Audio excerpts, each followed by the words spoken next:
Good evening. Welcome back to the Darkness on the Edge of Town Paranormal Radio Show. My name is Dave Schrader. I'm your host.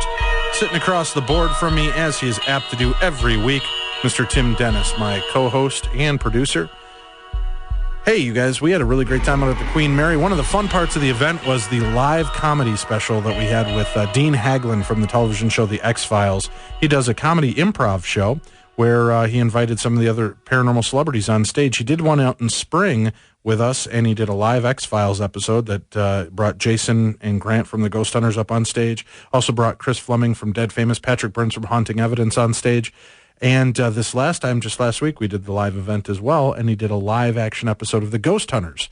And he brought Grant on stage, he brought Chris and Patrick on stage, and he also brought Richard Felix from the TV show Most Haunted. It was a lot of fun, brought up some of the audience members as well. And he makes those DVDs available on his website. Go to deanhaglund.com. Again, that's deanhaglund.com, where you can pick up copies of those DVDs from that great comedy special that we did last week live at the Queen Mary. It's a very good video DVD set. You can pick them up right there. We're also, we've got some great events coming up. Check our website, darknessevents.com. And one of the events that we're going to be doing here is I'm going to be working along with Zach, Nick, and Aaron from the hit TV series on the Travel Channel, which is, of course, the Ghost Adventure Show. And we're going to be doing a live event with them. So we're going to be talking about that here in a few minutes. We tried to get Brian Riggy on the line. Unfortunately, it's going straight to voicemail. Yep. I know we're getting crappy weather out here. I don't know if he's getting it where he's at, but we're off the air. But with him, but we do have Zach and Nick queued up, so we're gonna bring them in on the line right now. But before that, I've got a couple copies of Brian's book that we're gonna give away. And again, we've got this right now. Let me pull up. The name of the book is Ghosts, Apparitions, and Poltergeist. And interesting book. We're gonna give away a copy, and we'll do it on a this way. We've got a trivia question. First person to call in and correctly identify the answer to these two questions will win a copy of the book. We'll get it sent out. You can't have won in the last 30 days. The question here is, who portrayed the little girl in the movie Poltergeist, and what was her character's name? Just first name is fine. I don't need her last name. So again, what was the actress that portrayed the little girl in Poltergeist, and what was her character's name? We'll be back with that answer as soon as we get somebody. Let me know, Tim. We'll lock and load them and put them on the air to see if they can give us a correct answer. Right now, though, let's go to the phone lines. We've got with us all the way from Nevada. We've got Zak Bagans, and we've got Nick Groff on the line with us. Thanks, guys, for joining us here. We appreciate being on the show. Yeah, no problem. Hey, Dave. Hey, Tim. Good. So let's see. You just had your show kick off here, and it kicked off. What month did that fire off? It was just before Halloween. Yeah, it was the beginning part of October. All right, and you guys got how many episodes total that you aired in the first season here? Was it 6? 8. 8 episodes. Okay, great. And now I was watching, the ratings were going pretty decent there. Travel Channel ratings were great for the nights, and you guys were on Friday nights, correct? Yeah, Friday nights at 9. Our first season just wrapped up with the finale was last Friday, or excuse me, 2 Fridays ago. And right now they're going to repeat the entire season. And we will be having a official announcement very soon about season 2, and then also a live event as well, what we're really excited about. Well, I know that there was some information leaked on the internet about a season 2 is definitely done. Do you know that part yet, or are you still waiting to finalize those details? Yeah, the details we can't make officially for another 3 weeks yet. But like I say, it's going to be a good announcement. Good deal. Yeah. We've got let's take this call real quick, guys. I've got a winner on line 1 for the book. Let me bring them up. Lance, you're on the line with us? Hey, how you guys doing? Doing great, Lance. All right, where are you calling us from? I'm calling from Victoria. Victoria, okay. And what's the character's name? Well, the character's name is Carol Ann. Okay, and who portrayed the character? And she was portrayed by Heather O'Rourke. Very good. Thanks a lot for tuning in, and we'll get you out a copy of that book. Thank you. Thank you. All right, I'm going to put you back on hold. Now, guys, again, congratulations are in order. The show's been great, a lot of fun. So far, you guys, well, let's talk about this. I guess your first episode was at Bobby Mackey's, correct? Yes. Okay. And Nick over there too, or Nick, are you there? Yeah, I'm here. Okay. Okay, cool. Now, how did you guys get these locations? I know that's one of the number one questions I had people emailing in. They wanted to know, how do you come across, maybe Nick, you can answer that. How do you guys come across all these great locations? We do extensive research before we actually go to these locations. So we actually have somebody who's helping us, who's researching some of these locations. And also Zach and myself, we do a lot of research. You know, on the Internet's the easiest way to try to figure out some of these locations. We're actually doing that now, too. Before we got on the phone, we're looking at tons of locations for future investigations. That's a good way to start. And then we make a lot of phone calls before we go to these places. And, you know, we start banging on doors when we get there and talk to the locals, talk to the eyewitness accounts, and such like that. I mean, that's kind of the roots in how we do our investigation, and that's what we do. Now, you guys started off, Zach, with the first special that you did that originally aired on the Sci-Fi Channel and then, of course, replayed on the Travel Channel, where you did the Ghost Adventures episode, and you went to the Washoe Club out in Virginia City, and you also went to the Goldfield Hotel and did the investigation. You and Tim been there too, huh? Yeah, we went out both locations with you. I did, yeah, and that was amazing activity. And again, going out there, not sure what we were going to see, but just being able to capture live EVP, some of the crazy footage and activities that the guests were able to get, and then going back to the Goldfield. Now, again, being skeptical believers ourselves, watching the episode when you guys had that brick and the board started to levitate and the brick kind of threw itself across the room. You know, as a viewer, you sit back and you wonder how much is just TV shenanigans and how much is real. So Tim and I, we went down in the basement of the Goldfield the first night with our friend Susan, and we wanted to just set up real quick with EVPs. And we just stood down there, I think it was Susan, Kim, Tim, and I.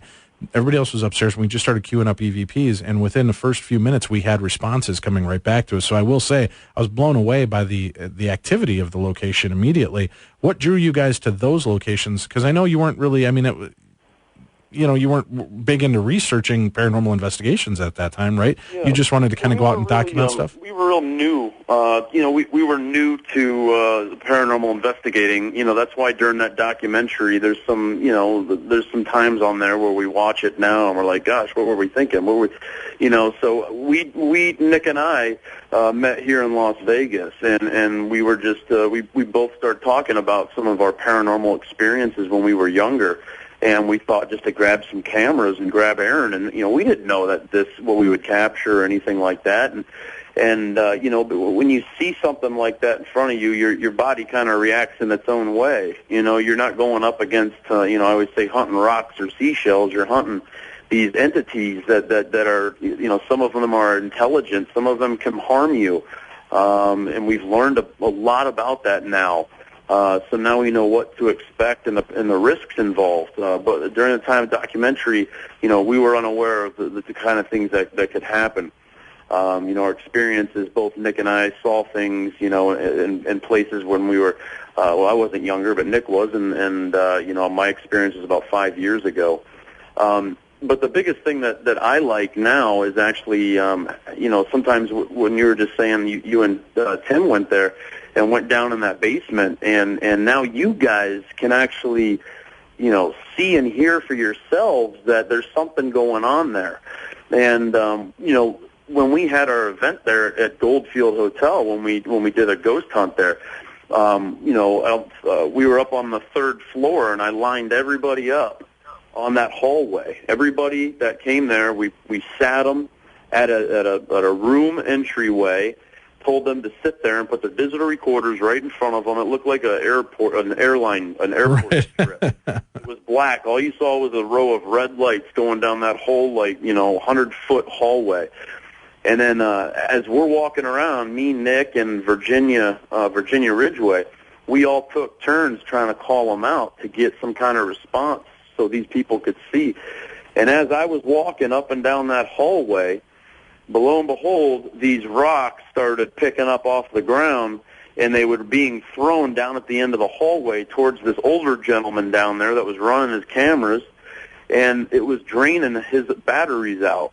And he had two of these rocks pelt him in the back. And, it's really cool when you get people, just like you were saying, when you went in that basement, and you start experiencing it for yourselves, and, we're kind of like, hey, you see what we're saying? I mean, this stuff happens, so it gets crazy. Yeah, no doubt. You've got you get a lot of activity when you're in locations like this, and you guys are billing more as like an extreme. You guys bill yourselves as more of like an extreme ghost hunters, where you're going into locations which you know are more volatile in hauntings, and you're trying to create some kind of atmosphere, to have these things occur. What made you decide to go up and challenge the big baddies of of the paranormal world, and as opposed to just the mom and pop shops where, oh yeah, we think grandma's ghost comes around here once in a while, or the the ghost of Mr. Mittens the cat is seen in the place.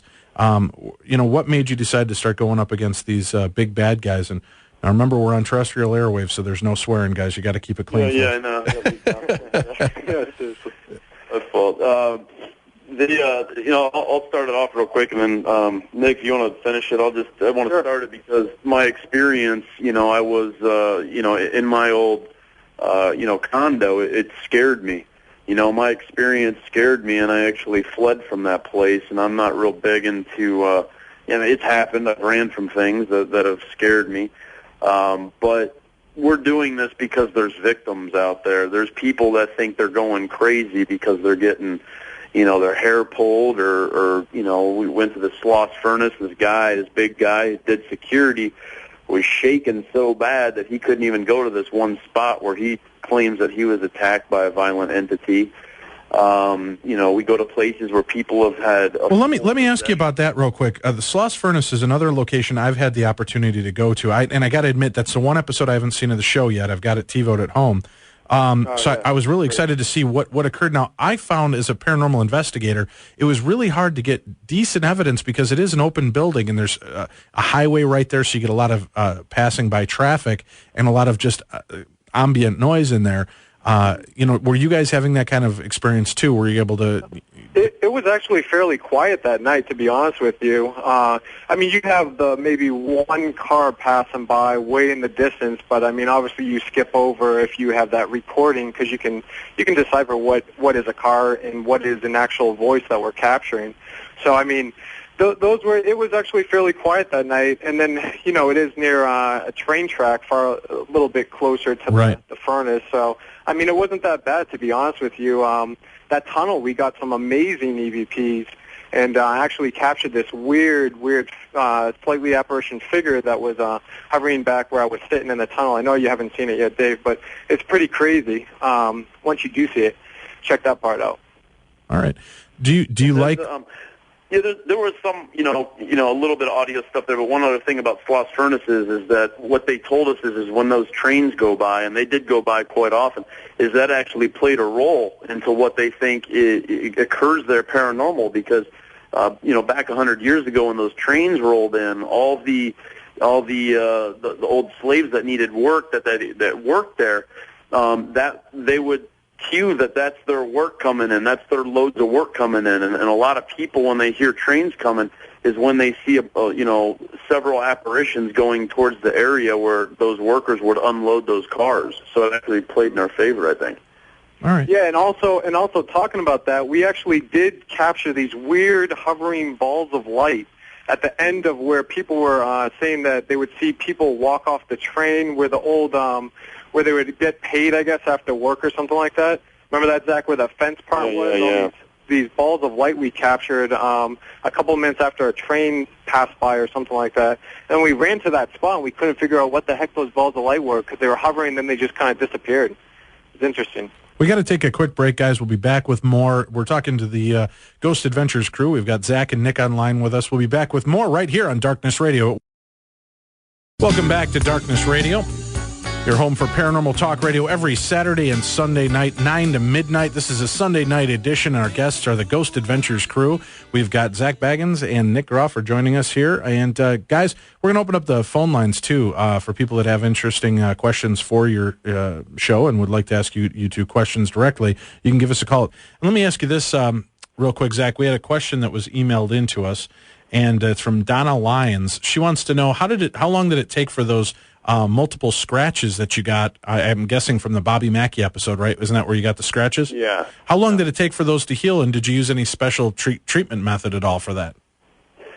No, I didn't. I didn't. But what I did have, they lasted. They started diminishing away after about a week, and I actually took photos of them. Or I had Aaron take photos of them every single day.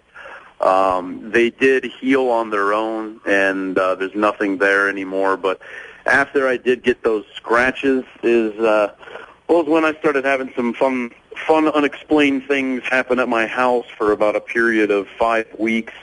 And, nothing too crazy is going on anymore, but definitely had some stuff, crazy stuff happening at my house. I can't prove if it was related to that or not, but definitely weird. Interesting. I went to a place in California called Camarillo State Hospital, I believe it was, and we were brought in there to kind of look around and check this place out. And I was investigating with our friend Bree, who does the national news, and I had a scratch on my face that I'd created earlier in the day, and I walked up to her at one point, and she goes, "Dave, what the hell happened to your face? Where'd you get the second scratch?" I go, "I don't have a second scratch." She goes, "Yeah, you do." And I put my fingers up, and I actually had blood coming from the scratch. So the scratch actually created almost like a T on my face. And the really bizarre thing for me then was once we got the blood stopped, you could see this deep scratch on my face.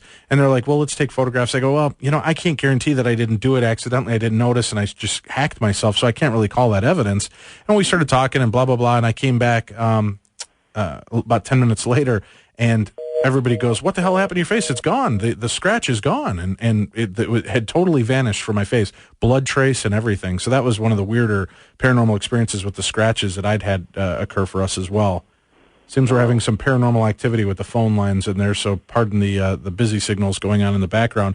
Usually follows me around. Yeah, exactly. So you got scratches, and you were able to, actually, I would guess with the scratches that you got as well, when it was happening for you, as I recall, you didn't really feel the scratch. It was just kind of like a heat, right? And then they were there? Yeah, it felt like a burning sensation.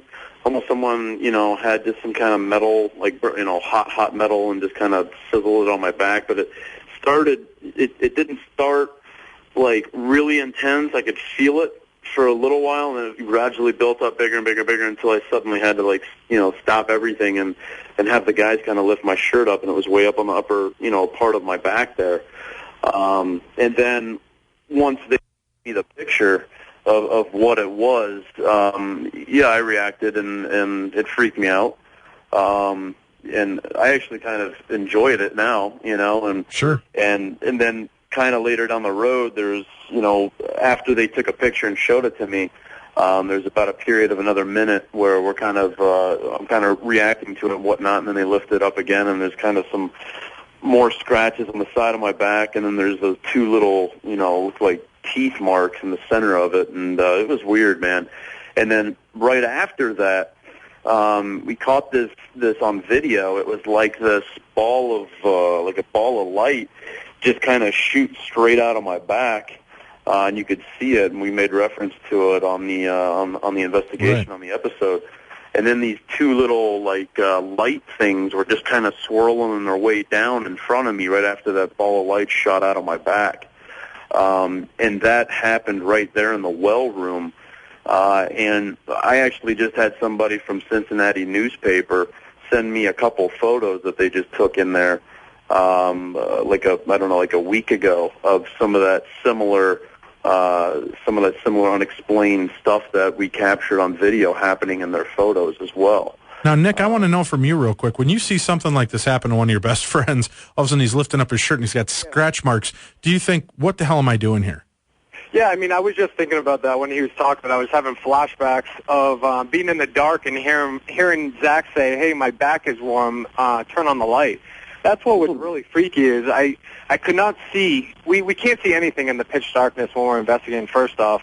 And then second off, when I'm hearing that his back is warm and I feel like this burning sensation, and then when we actually lift up his shirt and we can't see it still because we have our night vision cameras on. Right. But when Aaron flipped on his flashlight and I see these scratches, I'm thinking, what the heck is going on here? And I'm looking around, seeing, obviously you start to think through your head, you bump against anything? No, I didn't. Aaron was right behind me. And then what really got me, this is what really started to freak me out a little bit, is when I saw the second portion of the scratches show up on his lower back, a couple minutes, I think it was, after we saw the first scratches. That's what was really freaky. And we just knew we had to get out of that room, take a breath of air first. But, Zach still said, hey, let's stay in here. Let's keep going and see what else we can get. Hopefully I'll get scratched, or Aaron will, and we can document it. These are the things that we're doing, I guess that's where it goes back to the whole extreme portion of, what we're trying to do to document this evidence. Well, when you're calling on these things too, now you do something that we don't always recommend people do, and I don't know where you guys stand on it, but you do a lot of taunting of the spirits. Mm-hmm. And first of all, in the locations that you go, people should know it's not like you're going into Waverly Hills, which was a tuberculosis clinic, and taunting the spirits of people that wasted away a long, painful death. You're going into places where it's been known that killers or prisoners or people that were of violent nature originally were there. Well, not even that. I mean, even at Bob Mackey's, there was spirits that, passed on that were either murdered, like Johanna, she committed suicide, or Pearl, she was actually murdered. And we actually, I captured an EVP in the slaughterhouse room is what they call it, right next to where Zach actually got scratched, and you can hear the EVP of her crying, and then you hear a man's voice say, "Precious, no." Now, that's really touching, and I wasn't necessarily provoking or calling out or, trying to rile up the spirits. I was just asking simple questions and being respectful in that manner. So, I mean, we don't always provoke, and we're going after, we do it. We do it a lot too. A lot of the places that we don't. When we went to the Houghton Mansion, we switched gears. There's not evil spirits in the Houghton Mansion, and we didn't provoke as we would. But what we got to understand is our style is very unique, and not a lot of people do it or may agree with it or not. But when we go and we find these victims, and I call them victims like Carl and people that have been attacked there, 29 affidavits from people that have been harmed there, we're going to go there, and we're going to pinpoint those people who we know may be the ones causing those attacks, like Scott Johnson and Alonzo Walling, who are the two satanic worshipers who chopped Pearl's head off and threw it down the well to give to a blood sacrifice as the devil. What we're doing there may be crazy, and it does backfire as it did, but we want to go there and show people that this does happen and the people that are being victims of it so they don't think they're crazy. But again, we use a lot of energy. You may hear me yelling a lot. I want everybody, everything, whatever in that freaking building to hear that we're there. I don't know if these entities are standing right next to me or upstairs or whatever, but we use a lot of energy and a lot of emotions in our investigations because, I always say I feel when we create these emotions, this taunting, whatever we're doing, we're creating an energy. Emotions create an energy that secrete from your glands like sweat. And we feel in our style that these spirits or entities can then in return use that energy to manifest themselves and give us reactions back, give us evidence. And, that's what we do. But we also switch gears a lot. When I know that, Johanna was there, I spent a lot of time up in that room. We only showed about a minute of it, if that, on the show. I spent a good 15 minutes up there just trying to console with her, switching my voice to very respectful to her. Sure. It's sad, and that's important for people to know too, right? People should know that you guys are, you're adjusting. You deal with the darker side more forceful as you should, and you're more polite to the women. And I know we had that same thing at the was it the Goldfield Hotel where the woman had been chained to the radiator at one point. You're very kind up there. Yep. Let's take another break. We have to take a quick break here. Again, if you'd like to be a part of tonight's show and you have questions for Zach or Nick, you can give us a call. We'll be back with more in the Ghost Adventures crew right after this.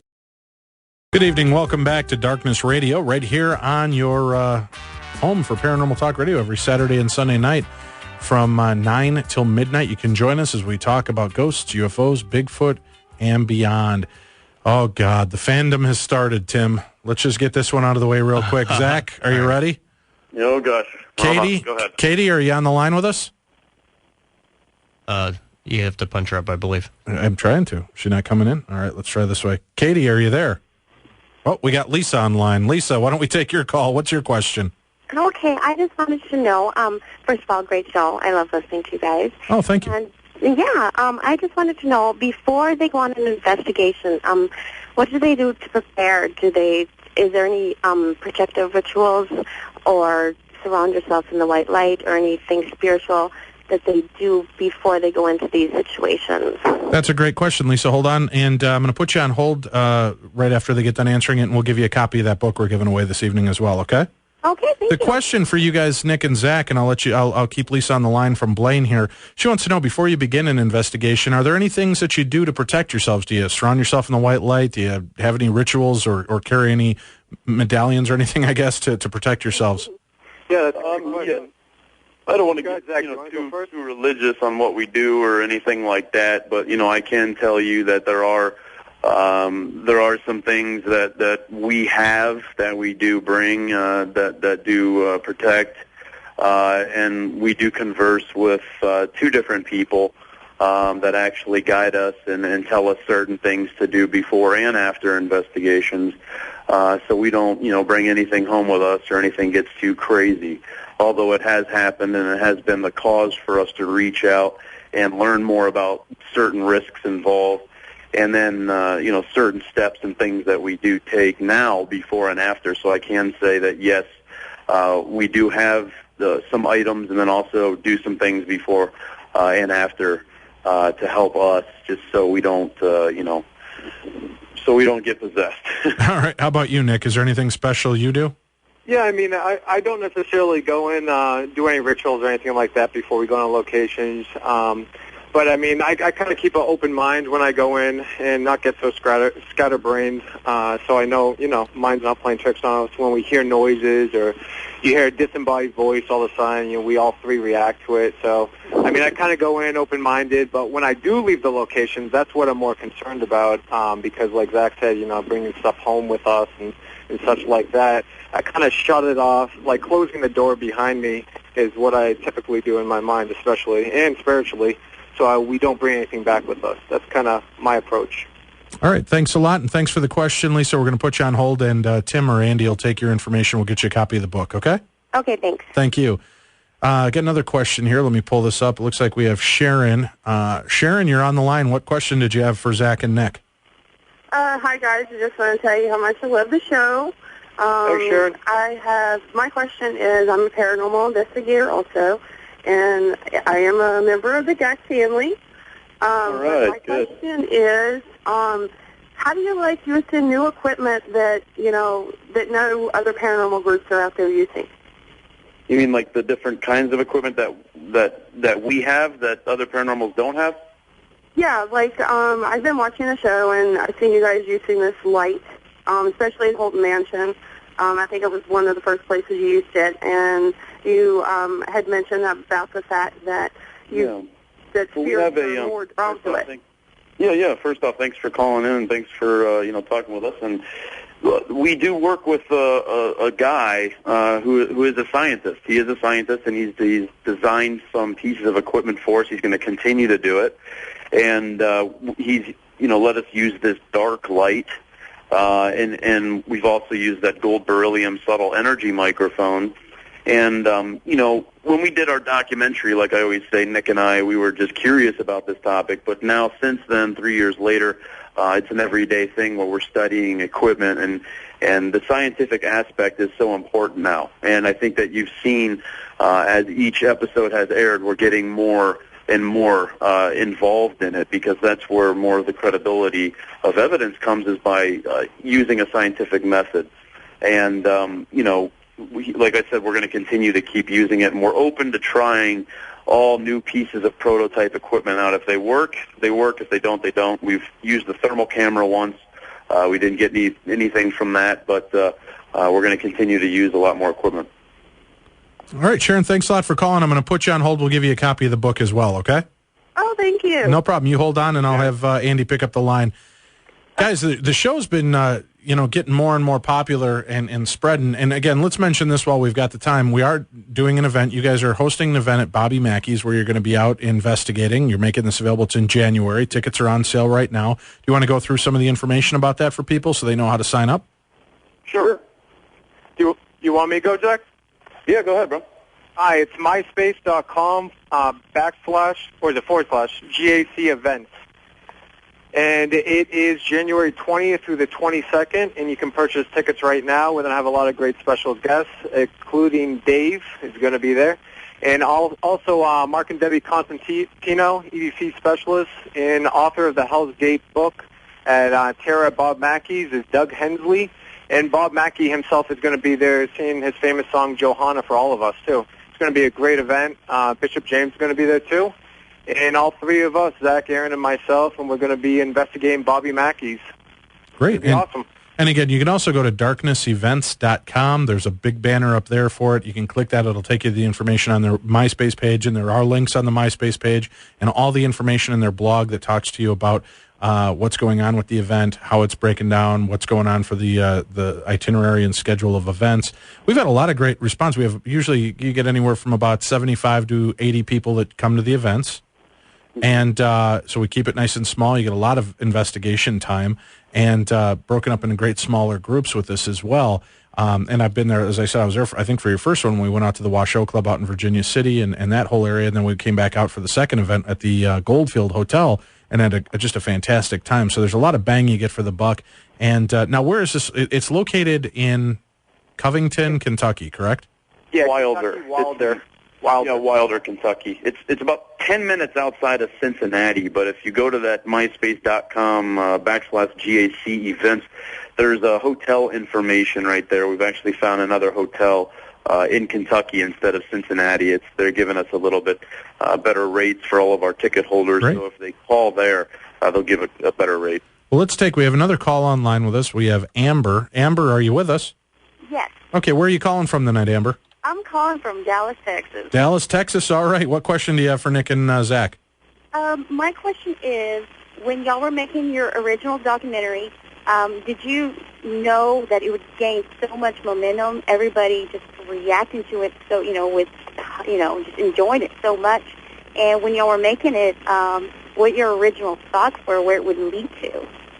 Yeah, it's a pretty good question. She wants to know where did you think that when you started doing the documentary, were you doing it just to kind of satisfy your own urges, or were you hoping for spinning out this, and were you expecting the kind of excitement that the show has garnered? Yeah, I mean, we started, Zach and myself, we started off just curiosity. I mean, Zach's paranormal story that he told me, and then I told him when I was a kid about my experience. We said, hey, I want to go out there and, see it for our own eyes and own ears and try to capture some evidence of what actually happened to us. So it was kind of more curiosity and just going out there and seeing what we can get is how we did it.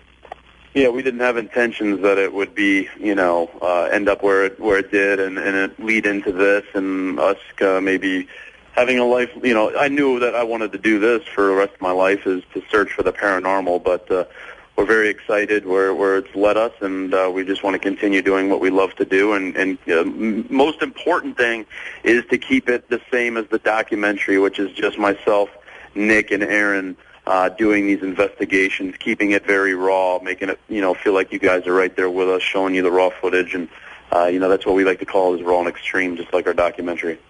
All right, Amber, thanks a lot for calling and being a part of the show tonight. Thank you. Thank you. Amber. We've got another question here, and we'll take this one right after the break. Why don't we take our quick final break for the show, and then we'll be back. We're talking to the Ghost Adventures crew. We've got Zach and Nick on the line with us, and they're taking some questions. Stay with us. We'll be back with more. You're listening to the best in Paranormal Talk Radio on Darkness Radio. Good evening. Welcome back to the Darkness on the Edge of Town Paranormal Radio Show. And for God's sakes, if you're out there driving tonight in the Minneapolis and surrounding areas, please be careful. I'm just looking out the window. Zach, Nick, you guys don't know how lucky you got it. We are looking at a whiteout outside this window at our building. I cannot see the highway. I could see flecks of lights in the background. And yeah, it's snowing a lot back there? Oh, yeah, it's brutal out here right now. They're already closing schools in northern Minnesota right now. Really? Or tomorrow, yeah. No, yeah. Crazy. Well, we got another call here, and Captain Andy Pan says this lady's got a beautiful voice, so we have to take this call. So we've got Emily. We've got Emily on the line. How are you this evening, Emily? Hi, how's it going? Doing great. Where are you calling us from, Emily? Actually, it's Anne-Marie, A-N-E-M-A-R. Oh, Anne-Marie, I'm sorry. Anne-Marie. Hey, how's it going? I'm doing good, thank you. Where are you calling us from tonight? Actually, North Dakota. Yeah, it sounds like a North Dakota accent.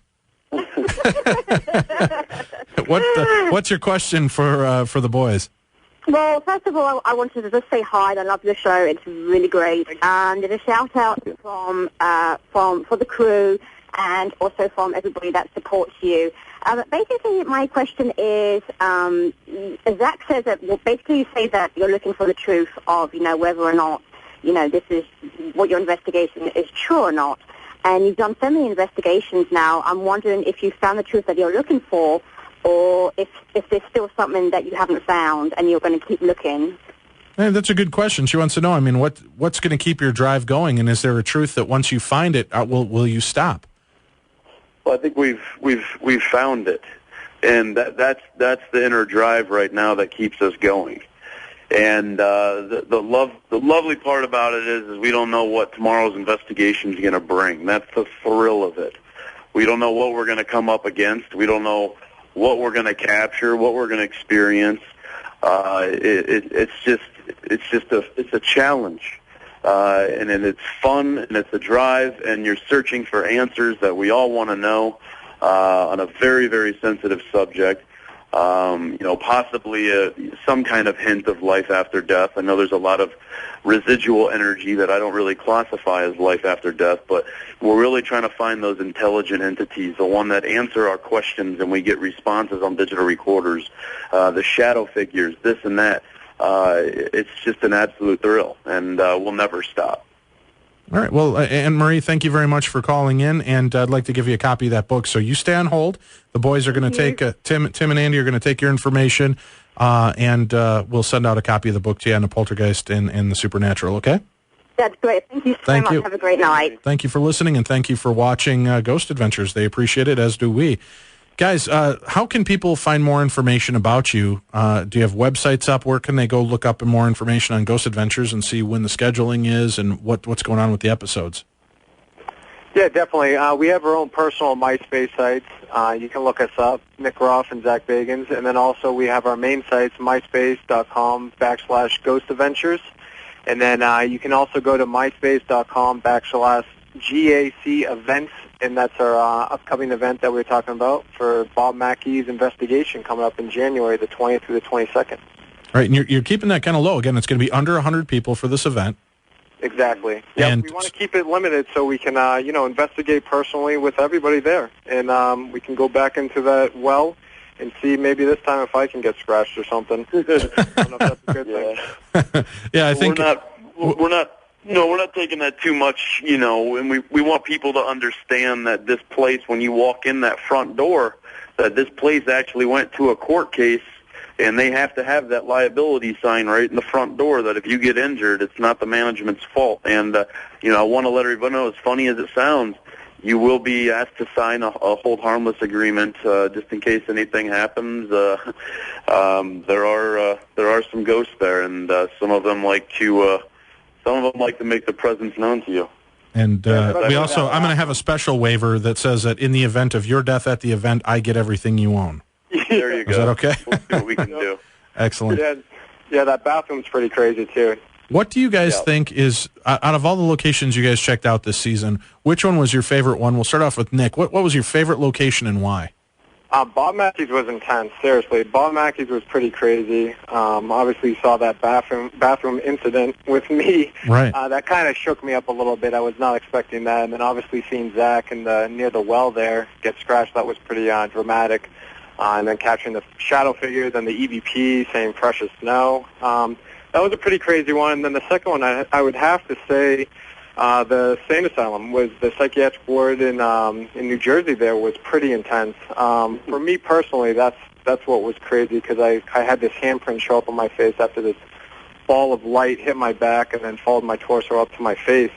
That kind of stuck with me. And then I had some weird things happen at my house after that. So those two were pretty crazy.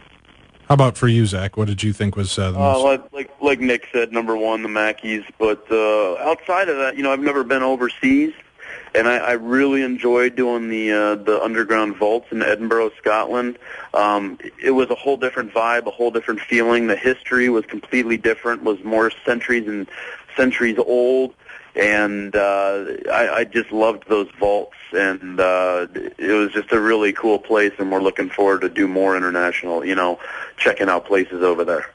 Very good. And your buddy Habo has popped online and said to say hi to you guys and keep up the great work. He loves the show and looks forward to seeing you guys out at the Bobby Mackey's. Awesome. Yeah. See you there, Mike. Cool. What we've got only about a minute and a half left here, guys. What do you hope? There's a lot of different paranormal shows out there, and there's more popping up every day. What do you hope people walk away from Ghost Adventures with? What do you think is separating you from every other show out there? I think it's, we do a whole new take on it, and the whole thing is very easy for me to say. We're not hunting, rocks, and we're not hunting stagnant objects. We're hunting things that may be intelligent and that I firmly, fact can say that they're intelligent because we get answers from. So we don't go to locations and just spend an hour or two there. We go there for a full 12 to 14-hour lockdown, and we lock ourselves in not for dramatic effect. We lock ourselves in so nobody tries to get in there when we're there. We're in places that are freaking huge. We don't know where we're at when we're locked in here in pitch dark, so we want to secure ourselves inside. Sure.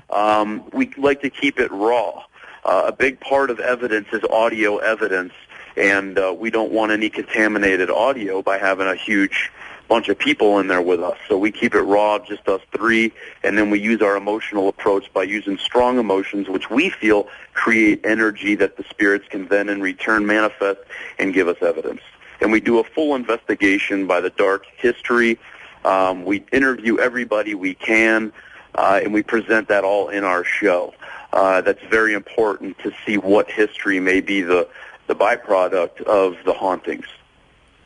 And Nick, how about you? What do you hope people take away from Ghost Adventures that they won't get anywhere else? Zach basically summed it up, just to show that there is life after death. I mean, just there's something else out there that we haven't totally grasped yet. And, that's what we're searching. That's what we're trying to figure out. I mean, that's a question that I have every day going through life is, what happens when we do die? Do we just die and that's it, or do we pass on somewhere else, or are we stuck in limbo somewhere if you're in a dramatic death or a suicide or a murder or something like that? So, I mean, those are just the questions and answers we're trying to figure out and document and try to get closer and closer to that light of those things. Well, guys, continued success with the show. We're there for you. We support you. And again, for anybody that's interested, go to darknessevents.com. You'll find the banner there. Click the banner to go order tickets and join Zach, Nick, Aaron, myself, Mark and Debbie Constantino, the EVP experts, and many more fantastic guests as we go to Bobby Mackey's and investigate the paranormal. We hope that you'll join us. Again, make sure to join Zach, Nick, and Aaron every Friday night on the Travel Channel with Ghost Adventures. Stay tuned. We'll be back at the top of the hour with more. We're going to be joined by Bill Chappell, the creator of the Ovilus and the Paranormal Puck. We're going to talk to him about the technology that he employs and what he's got on the horizon. Stay tuned for more. You're listening to the best in paranormal talk radio right here, 100.3 K-Talk.